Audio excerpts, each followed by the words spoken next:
안녕하세요. 그러면 오늘부터는 본 강의에 바로 들어가도록 하겠습니다. 저희가 이제 중간중간에 이제 강의와 관련되지 않은 그런 제가 좀 도움이 되는 수험에 도움이 되는 내용들을 얘기하도록 하고 일단은 최대한 빠르게 이 진도를 나가도록 할 건데요. 자, 먼저 민법의 법원에 대해서 먼저 말씀드리겠습니다. 민법의 법원은 민법 1조에 바로 규정이 되어 있습니다. 그래서 이 규정은 뭐 한번 보시고 바로 암기하실 수 있도록 해야 되는 내용이고 요 조문 내용을 제가 도식화한 것이 바로 이렇게 법률 관습법 조리라고 되어 있는 것입니다. 법원이란 게 무엇일까요? 법원이라는 것은 여기 교재 보시면 법의 연원으로 법의 존재 형식이다 이렇게 되어 있는데 좀 쉽게 제가 설명을 드리면 어떤 법률적인 분쟁이 생겼을 때 판사님이 적용하게 되는 법이라고 생각하시면 됩니다. 예를 들어서 갑이라는 사람이 을이라는 사람을 때렸는데 을이 이제 갑한테 맞고 갑에게 돈을 달라고 이제 불법행위에 의한 손해배상 청구권을 행사를 합니다. 그러면은 판사님이 이 사안을 해결할 때 어떻게 해야 될까? 어떤 법을 적용해야 될까? 고민하실 때 보는 조문이 민법 1조인 겁니다. 그래서 민법 1조에 보면 법률이 있으면 법률에 의하고 법률이 없으면 관습법에 의하고 관습법이 없으면 조리에 의한다고 되어 있으니까 다행히 이런 사안에서는 민법 750조에 의한 불법행위에 의한 손해배상 청구권이라는 규정이 있으니까 요 법률에 기해서 이제 사안을 해결하시게 되는 겁니다. 만약에 법률이라는 게 없으면 그 다음에는 관습법이라는 게 있는지 여부를 보고 관습법이라는 게 또 없으면 조리라는 것으로 가는 겁니다. 조리라는 것은 이제 뒤에서 말씀드리겠지만 사물의 이치, 본성이라고 하는 것이고 결국 좀 쉽게 말하면 법이라는 게 특별히 없을 때, 성문법이라는 게 특별히 없을 때 판사님이 봐서 이렇게 하는 게 옳겠다라고 판단할 때 삼는 기준이 조리가 되는 겁니다.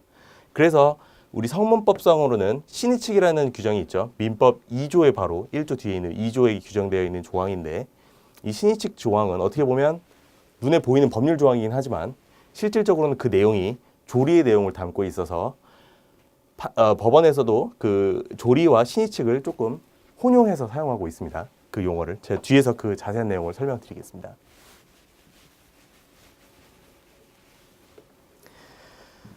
그래서 교재에 보시면 두 줄 그 정리가 되어 있죠. 첫 번째는 법의 연원으로 법의 존재 형식이라고 되어 있고 이 법원이라는 것이 그리고 판례는 조리의 법원성을 인정하고 있다.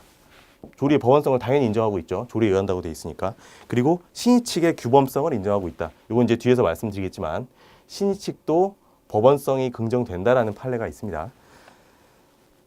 이 정도로 내용을 정리하시면 되고 그 다음에 법원의 종류에 대해서 제가 설명을 드리겠습니다. 법원의 종류하고 이제 교재에는 이제 법률, 조약, 명령, 뭐 집행명령, 대법원 규칙 뭐 이런 식으로 규정이 돼 있죠. 기재가 돼 있죠. 이거를 좀 이렇게 암기하기가 어려우니까 제가 조금 이렇게 도식화해서 설명을 드리려고 합니다. 일단 지금 여기 법원의 종류라고 되어 있는데 지금 여기서의 종류라는 것은 법원이라는 것은 법원으로서의 법률을 특별히 지금 말하는 겁니다. 지금 우리가 앞에서 민법 1조에서 법률, 관습법, 조리 이렇게 정리했죠. 그 중에서 법률이 의미하는 게 뭔지 여기서 지금 정리해 놓은 겁니다. 크게 일단 네 가지를 생각하시면 됩니다. 법률, 그리고 명령, 규칙, 조례. 그리고 조례 뒤에 있는 규칙은 이제 자치규칙이라 그래서 그 자치법규로서의 규칙이고 법률, 명령, 규칙 여기서의 규칙은 이제 행정규칙으로서의 규칙을 의미합니다. 그래서 너무 세부적으로 이해하시려고 하실 필요는 없고 그냥 이게 법률이라는 것은 통상 법률, 명령, 규칙, 조례 이렇게 있다. 이렇게 기억을 하시면 됩니다. 법률이라는 것은 우리가 잘 알고 있죠. 그 국회에서 만드는 것이죠. 국회는 뭘까요? 국회는 국민들이 선출한 그런 국회의원들이 모여서 구성되어 있는 곳이죠. 한 약 300명의 국회의원들이 구성하는 이 대의기관이 국회고 국회는 결국 국민의 대표로 모여진 기관이기 때문에 이 꼴을 그냥 국민이라고 생각하시면 됩니다. 국가이자 국민이죠. 국민이 만드는 것이 법률입니다.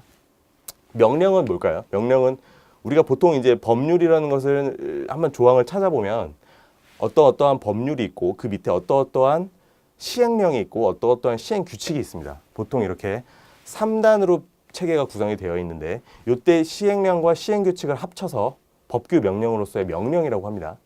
그래서 이 명령이라는 것은 뭐 대통령이 정할 수도 있고 아니면 총리가 정할 수도 있고 뭐 그 각부 부처의 장관, 그러니까 부령이라고 하는데, 예, 각부 부처의 장관이 규정할 수도 있습니다.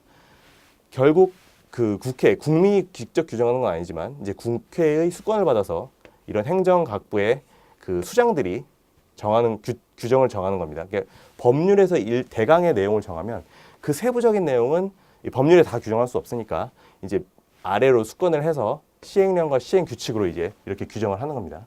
그래서 이 헌법 조항에서는 이제 위임 명령이나 집행 명령 이렇게 또 구분을 하는데요. 이런 상세한 내용은 아시려고 하지 말고 제가 말씀드렸던 것처럼 법률, 명령, 규칙, 조례라는 것이 있다. 이렇게 이해하시면 되고 이건 모두 법원으로서의 법률에 해당된다. 이렇게만 이해하시면 됩니다.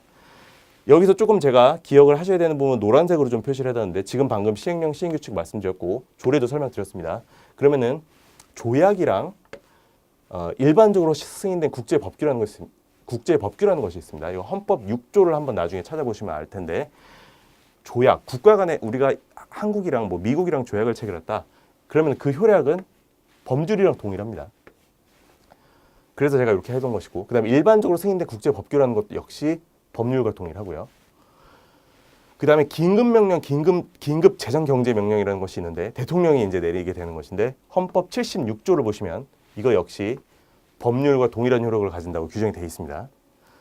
그래서 이런 부분은 조금 특별한 내용이니까 이렇게 기억을 하시면 되고 지금 이제 헌법이나 행정법을 우리가 수험 이 목표로 삼고 있는 것이 아니기 때문에 뭐 상세한 내용을 생략하고 법률 이런 것들도 법률과 동일한 효력이기 때문에 결국 법원성이 있구나 이렇게만 기억하시면 됩니다.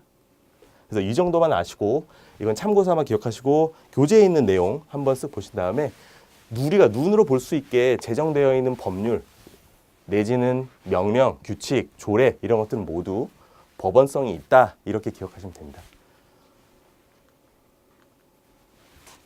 그리고 제가 지금 또 이제 설명드리는 부분은 그 3번 관습법의 법원성에 대해서 말씀드리려고 하는데 딱 한 문장 제일 처음에 나와 있죠. 관습법의 성립. 관습법이 성립을 하려면 두 가지가 필요한데 관행이랑 그다음에 법적 확신이 필요합니다. 이렇게 여기 동그라미 치시면 되겠죠. 관습법의 성립 부분에 그 교재에 있는 관행의 존재와에서 관행의 동그라미 하시고 그다음에 관행에 대한 일반적인 법적 확신의 취득, 법적 확신의 동그라미 치시면 됩니다. 관행과 법적 확신 딱 느낌이 오죠. 그러니까 관습법이라는 거는 우리가 눈에 보이는 종이에다가 글씨로 기재되어 있는 법이 있는 건 아니지만 실제로 그러한 거래 관행이 있고 그리고 그거에 대해서 법적으로 확신이 있다. 그러니까 법이 될 정도로 사람들이 다 그 관행을 인정한다라고 이해하시면 됩니다. 이 정도가 되면 법원으로서의 관습법이 되는 겁니다. 그러면 법률이 없을 때 판사가 적용할 수 있는 법규가 될 수 있는 거죠. 대충 이제 그 개념이 이해는 되시죠? 그래서 그 이제 다음 항목에 이제 교재 보시면 관습법과 사실인 관습의 차이라고 돼 있죠. 그래서 이제 사실인 관습이라는 개념이 나오는데 보시면 제가 이제 CF라고 딱 해놓은 거는 이제 비교 개념 내지는 뭐 예외 뭐 이럴 때는 제가 이렇게 표시를 할 건데 자 지금 관행 플러스 법적 확신은 지금 이건 관습법이라고 우리가 지금 방금 제가 말씀을 드렸습니다. 근데 사실인 관습은 관행은 있는데 법적 확신이 없는 경우를 의미합니다. 자, 요게 없는 경우 관습법이 될 수 없죠. 관행만 있을 때는 그저 사실인 형태에서의 관습만 될 뿐입니다. 요게 없을 때. 그래서 사실인 관습은 어떤 특성이 있냐면 법원성이 없고 우리 민법 1조에서 당연히 법적 확신이 없으니까 관습법이 아니니까 법원성이 없겠죠. 그리고 의사 해석 기준으로서 기능을 한다라는 내용이 있습니다. 요 민법 106조에 기재되어 있는데 요 뒤에 이제 나오니까 제가 그때 또 설명을 드리겠습니다. 그래서 이렇게 기재를 해두시고 그 교재에다가 이제 관습법과 사실인 관습의 차이 그 부분에다가 이렇게 기재를 해두시면 됩니다. 자, 법적 확신이 없을 때를 의미하고 법원은 아니고 의사 해석 기준이 된다. 자, 이렇게 기재하시면 됩니다.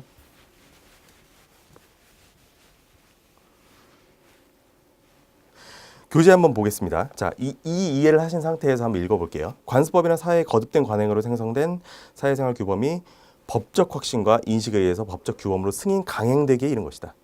자, 니은 보시면 사실인 관습에 대해서 이제 판시라는 내용이 나옵니다. 이 법원 문장인데요. 법원에서 그 판결문 문장인데 사회의 관행에 의해서 발생한 사회생활 규범인 점에서 관습법과 같으나 그죠? 관행은 있으나, 그죠?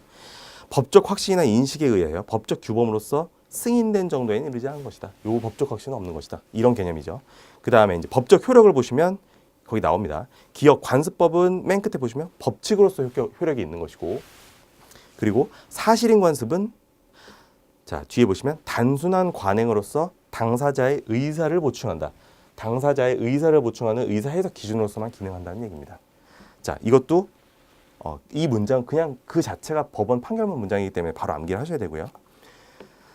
자, 그 다음에 이제 동그라미 3번 한번 보겠습니다. 자, 이제 입증 책임에 관한 문제가 나오는데 이제 좀 이게 좀 굉장히 어려운 문제입니다. 요거 가기 전에 자 관습법의 법원성에 대해서 좀 중요한 개념이 있어서 좀 설명을 드리겠습니다.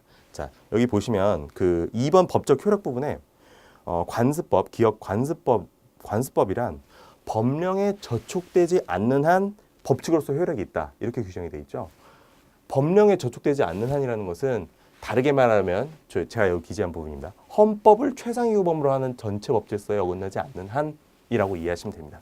그리고 이 판결은 2005년 7월 20일 선고. 제가 이 판결 번호를 말씀드리고 별표를 쳐드리는 부분은 그 판결문을 꼭 찾아보시거나 혹은 요지 부분이라도 꼭 읽어보시라는 내용입니다. 이거 이제 수차례 기출에도 제출이 되는 문제고 여기에는 굉장히 중요한 이런 판시 내용이 있기 때문에 꼭 보셔야 하는 부분입니다. 자, 그래서 법령에 저촉되지 않는다는 것은 보통 법령이라는 거는 법률이랑 명령을 이렇게 묶어서 이렇게 이야기하고 하는데 이제 그 위에 이제 상위 규범으로서 법률 위로서 헌법이라는 것이죠. 그러니까 헌법이 최상위가 있고 그 다음에 법률이 있는 것인데 그리고 법률 밑에 이제 명령이라는 것이 있다 그랬죠. 그럼 당연히 법령에 저촉되지 않는다는 얘기는 당연히 그 상위 규범인 헌법에도 당연히 어긋나지 않아야겠죠. 예, 이런 부분 기억하셔야 됩니다. 이 문장은 그대로 변용이 돼서 출제가 될 수 있습니다. 그리고 사실인 관습은 쭉 보시지만 자 민법 106조 제가 보여드린다고 했죠. 당사자의 의사가 명확하지 아니한 때에는 그 관습에 의한다고 돼 있고 이 관습이라는 것은 관습법이 아니고 사실인 관습을 의미합니다. 그래서 이렇게 규정이 돼 있으니까 이 조문도 한번 보시라는 얘기입니다. 그리고 이제 제가 이제 주장 입증 책임에 대해서 설명을 드리려고 합니다. 자, 관습법의 법원성 부분에서 이제 주장 입증 책임이라고 되어 있는데 이제 지금은 주장 증명 책임이라는 말을 더 많이 쓰고 좀 이제 일본의 그런 어법에 의한 것이라고 해서 이렇게 쓰고 있습니다. 자, 내용을 한번 간단히 설명드리겠습니다. 우리 주장 증명 책임이라는 건 뭘까요? 주장 증명이라는 것은 제가 간단히 설명을 드리면 갑이 을에게 100원을 빌려줬습니다. 100원을 대여해주고 100원을 대여해줬습니다. 그런데 을이 100원을 갚지 않습니다. 그럼 이때 갑이 할 수 있는 건 뭐가 있을까요? 갑이 을을 때리거나 뭐 그렇게 해서 돈을 달라고 할 수 없겠죠. 자, 우리는 법을 외우고 있으니까 자 끝까지 안 준다 그러면 결국 소송을 제기할 겁니다. 소송을 제기하면서 갑이 법원에다가 판사님한테 얘기하겠죠. 을이 100원 빌려갔는데 제 돈을 주지 않습니다. 자, 이때 갑에게 주장 증명 책임이 있다고 표현하는데 뭐를 주장 증명을 해야 되는지 100원을 대여했다는 사실을 주장 증명해야 할 책임이 있습니다. 그리고 그 주장 증명 책임을 갑이 해태하게 되면, 갑이 게을리하게 되면 그 소송에서 패소하게 됩니다. 자, 제가 말씀드렸죠. 주장 증명 책임이라는 건 결국 이것을 이행할 사람이 이것을 이행하지 못했을 때 패소할 부담을 지게 되는 것을 의미합니다. 되게 무서운 사실입니다. 그러니까 갑은 100원을 빌려줬음에도 불구하고 만약에 이 대여 사실을 입증하지 못하면 소송을 해도 질 수밖에 없는 겁니다. 그러면은 을은 돈을 받고도 돈을 빌리고도 안 갚아도 되는 현상이 일어나죠. 그래서 항상 계약서를 잘 써야 되는 것이고 뭐 최소한 뭐 이렇게 그 문자 내역이라도 남겨놔야 되는 겁니다. 계좌 이체 내역이라도 남겨야 되는 겁니다. 그래서 예를 들어서 그런 것을 다 하지 못할 때 불이익을 당할 자가 이 주장 증명 책임을 진다고 합니다.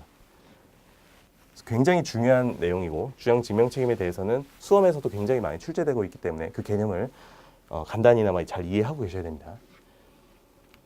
그러면 관습법이 과연 어떠한 주장 증명 책임을 지는지에 관한 이제 그 시험 문제 집중적으로 출제가 되고 있는데, 자, 주장 증명 사항이라고 하고 비교되는 말을 이제 직권 조사 사항이라고 합니다. 그러니까 관습법이라는 것이 실제로 존재하는지에 대해서 주장 증명을 해야 되는가? 당사자가 아까와 같이 갑과 을처럼 주장 증명을 해야 되는가? 해야 되면 증명사항이라고 하고 아니면 직권 조사 사항이라고 합니다. 누구 직권일까요? 법원이 직권으로 조사해야 된다는 겁니다. 근데 우리가 아까 관습법은 법이라 그랬죠. 법이라고 했기 때문에 법은 판사가 반드시 알아야 되는 것이고 알아서 직권을 조사를 해줘야 되는 겁니다. 그래서 원칙적으로는 직권 조사 사항이라는 것이 판례입니다.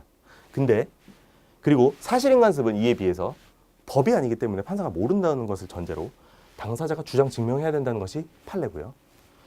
근데 제가 여기 적어놨죠. 단 실무상으로는 주장 증명사항으로 운영이 되고 있습니다. 왜?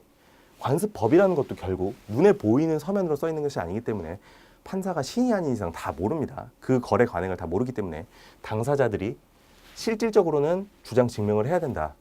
이런 내용입니다. 그래서 그 교재를 보시면 자, 관습법은 당사자의 주장을 기다림이 없이 법원이 직권으로 확정한다. 직권 조사 사항이지만 자, 디귿 한번 보겠습니다. 다만 관습은 그 존부 자체도 명확하지 않을 뿐만 아니라 자, 쭉 읽어 나가시면 법원이 이를 알 수 없는 경우 결국은 당사자가 이를 주장 입증할 필요가 있다.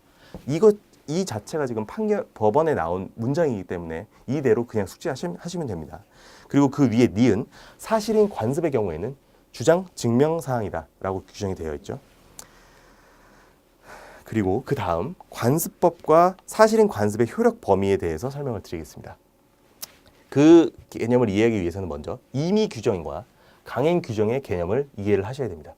이 내용을 이해하시려면 이 조항을 보면 잘 이해가 되는데요. 민법 105조와 민법 103조입니다. 제가 이거를 쉽게 여러분들이 이해되기 쉽게 설명을 드리겠습니다.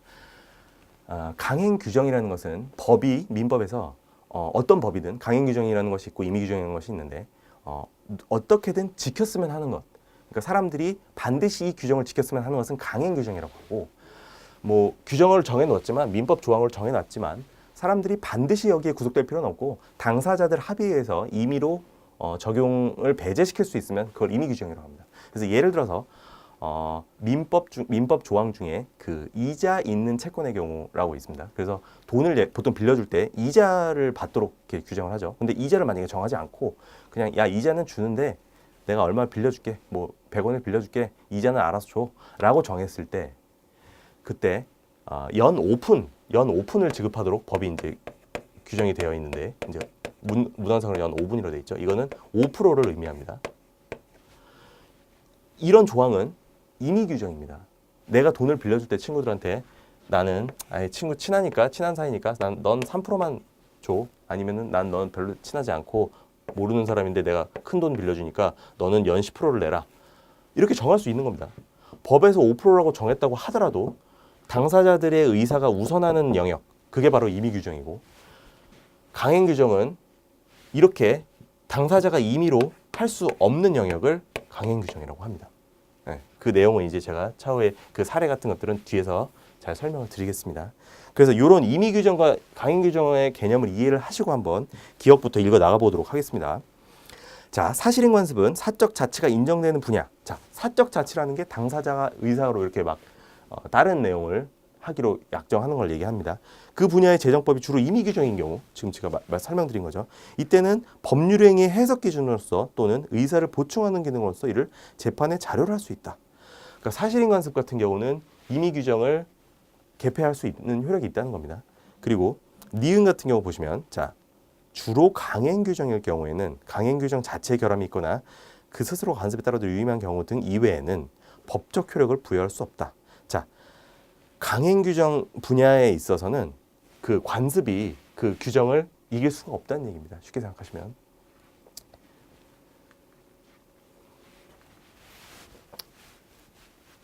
그리고 이제 요거 넘어가기 전에 그 교재 3번 한번 보겠습니다. 관습법의 효력으로서의 보충적 효력으로 규정이 돼 있죠.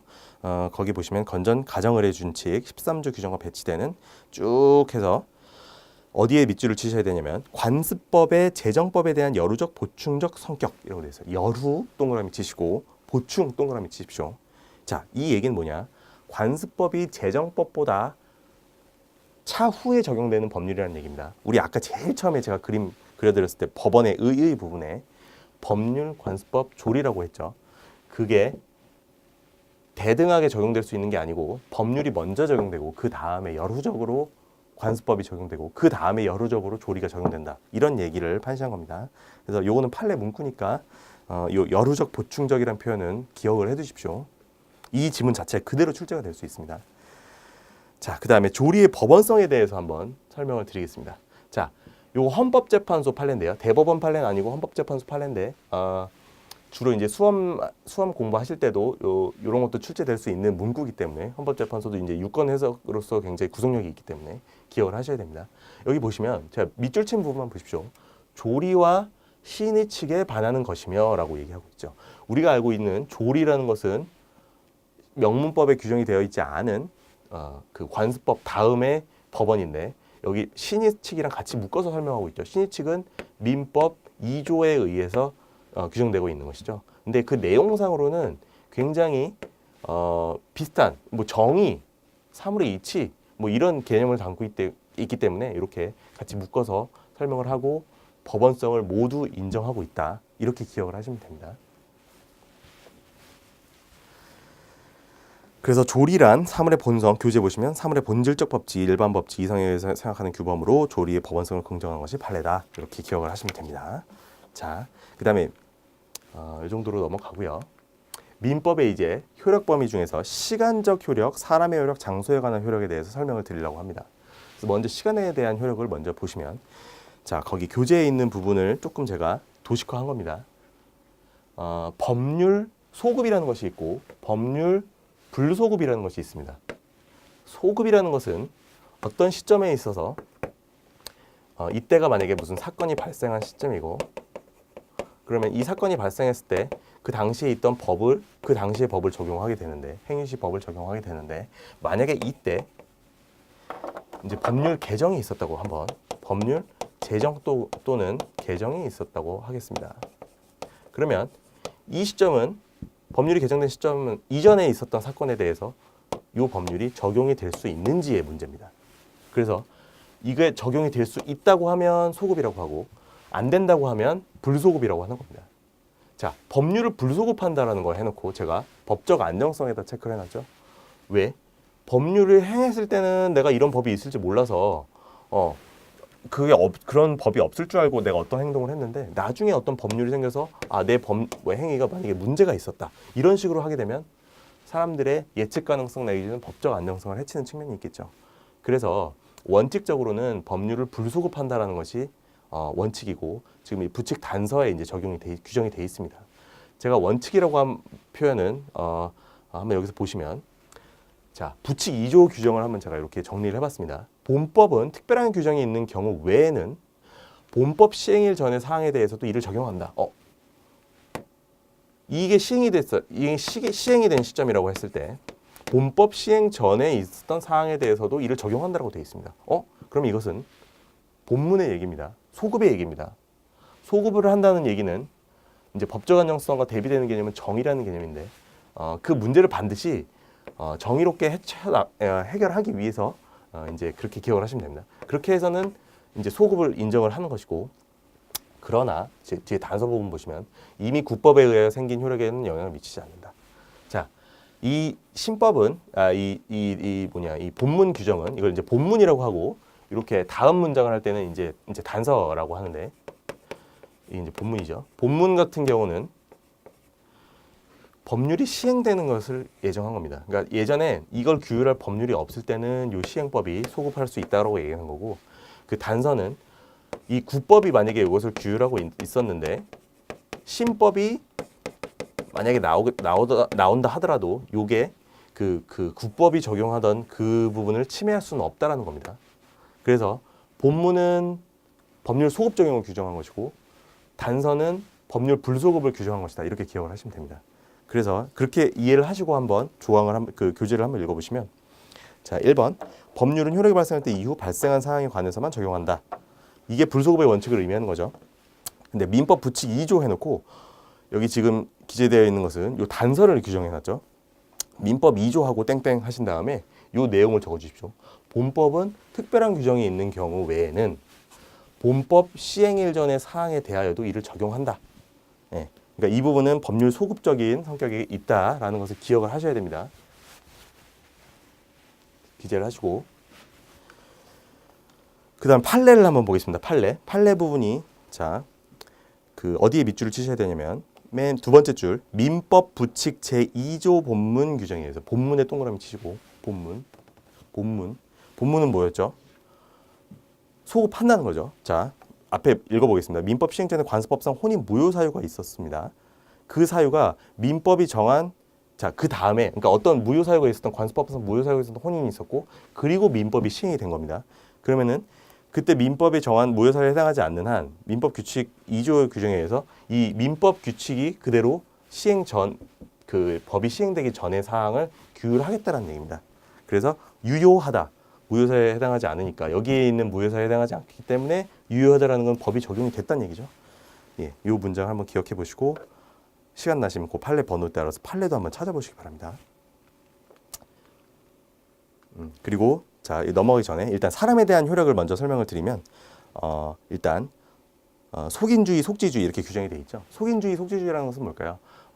속인주의라는 것은 대한민국 사람이라면 전 세계 어디에 가서 행위한 거에 대해서도 다 모두 규율하겠다는 것이고 속지주의는 반대로 대한민국 내에서 일어난 일이라면 누가 행위하였든 외국인이 행위하였든 뭐 국민이 행위하였든 모두 적용을 하겠다는 겁니다. 그러면 만약 대한민국에서 외국인이 아닌 대한민국 사람이 행위한 것은 속지주의에 적용일까요? 속인주의에 적용일까요? 둘 다 모두 적용이 되는 겁니다. 그래서 속인주의에 의하든 속지주의에 의하든 법이 적용되는 것이다. 이렇게 이해하시면 됩니다. 그리고 장소는 당연히 우리나라 전 영토 위에 효력이 미친다고 돼 있죠. 영토라고 하면 이제 북한이 포함이 되는지 여부에 대해서는 당연히 학설 대립이 있는 부분이고 남한 영역과 뭐 이제 제주도, 울릉도 이쪽 모든 부서를 그 도서를 포함한 그리고 영해 지역을 포함한 그리고 영해와 영토 위에 있는 영공 지역까지 모두 포함한 것을 이제 크게 말해서 영토라고 하고 거기에서 일어나는 일들은 속지주의에 의해서 규율이 된다 이렇게 이해를 하시면 됩니다. 그리고 이제 이 정도로 해서 민법의 효력 범위까지 정리를 해보고요. 그리고 이제 신의성실의 원칙에 대해서 이제 설명을 드리도록 하겠습니다. 우선 신의성실의 원칙은 이제 양이 좀 많기 때문에 제가 이 사례도 좀 설명을 드려야 되고 해서 일단은 먼저 오늘은 간단한 기본적인 개념만 좀 설명을 드리고 바로 바로 다음 시간부터 이어서 하도록 하겠습니다. 신의성실의 원칙은 우선 자 1번 한번 읽어보시면 되고 자 2번 한번 보십시오. 직권 조사 사항인지 여부부터 한번 보면 됩니다. 자 신의성실의 원칙이란 그 문장을 한번 읽어보겠습니다. 자 신성실의 원칙에 반하는 것 또는 권리남용은 강행 규정에 위배되는 것으로서 당사자의 주장이 없더라도 법원은 직권으로 판단할 수 있다. 우리가 앞에서 얘기했던 것처럼 그 관습법도 직권 조사 사항이 원칙이었죠. 자, 법원도 신의성실의 원칙 역시 법원이 직권으로 조사할 수 있습니다. 그래서 직권 조사 사항이다 이렇게 기억하시면 되고 그 위에 강행 규정에다가 또 밑줄을 치십시오. 강행 규정. 자, 신의칙 또는 권리남용은 강행 규정에 위배되는 것으로서 위배되면 그러면은 법원이 직권으로 판단할 수 있다니까 신의칙은 강행 규정이다 이렇게 기억을 하시면 됩니다. 자 그리고 나서 이제 3번은 신의성실의 원칙이고 그리고 4번 금반원의 원칙 그리고 교재 넘어가시면 5번 사정 변경의 원칙 6번 실효의 원칙 7번 권리남용의 원칙 이렇게 규정이 되어 있죠. 이렇게 되어 있는 부분인데 그 신의성실의 원칙과 그 파생된 원칙들이 이렇게 여러 가지가 있는 겁니다. 그래서 다 이거를 묶어가지고 신의성실의 원칙이다라고 이렇게 이해하시면 되고요. 제가 신의성실의 원칙이란 과연 무엇일까 먼저 오늘 요거 설명드리고 바로 다음 시간부터 이어서 하도록 하겠습니다. 보시면 자 제가 여기 판결문 하나 갖다 놨고 여기 세무사의 하고 이제 걸어를 해놨죠. 이게 세무사가 과다한 기장대리 보수를 청구함으로써 생겨난 문제인데 세무사는 그 어떤 이제 법인이나 이런 곳에 기장대리라 그래서 뭐 돈이 얼마나 세금을 이 사람이 돈을 매출 매입이 얼마고 세금을 얼마 내야 되는지들을 다 본인이 직접 계산을 해주는 역할을 하고 그리고 그에 따른 이제 보수를 이제 청구해서 받게 되는데 그 보수가 너무 과다하다고 생각해서 지금 이 소송이 문제가 된 겁니다.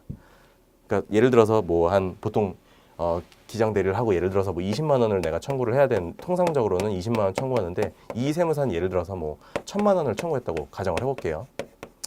물론 정확한 금액은 아니겠지만, 자, 너무 그러면은 이거는 일반 상식적으로 20만 원짜리 그 기장 대리 수수료라고 하면 뭐 어느 정도 수긍이 되고, 뭐 끼케야 뭐 예를 들어서 뭐 한 50만 원까지는 뭐 어느 정도 그래, 굉장히 좋은 서비스, 뭐 세무사가 맨날 사무실을 찾아오고 이렇게 열심히 해서 50만 원까지는 뭐 이해를 하겠다는 거죠. 근데 이 세무사는 별로 해주는 일도 없는데 한 20만 원 정도 느낌인데 1,000만 원을 청구한다는 겁니다. 근데 이 1,000만 원이라는 거에 대해서 그 사장님이 뭐 알았든 몰랐든 고의적이지 않았든 뭐 어쨌든 도장을 찍었고 1,000만 원을 주기로 약속을 한 겁니다.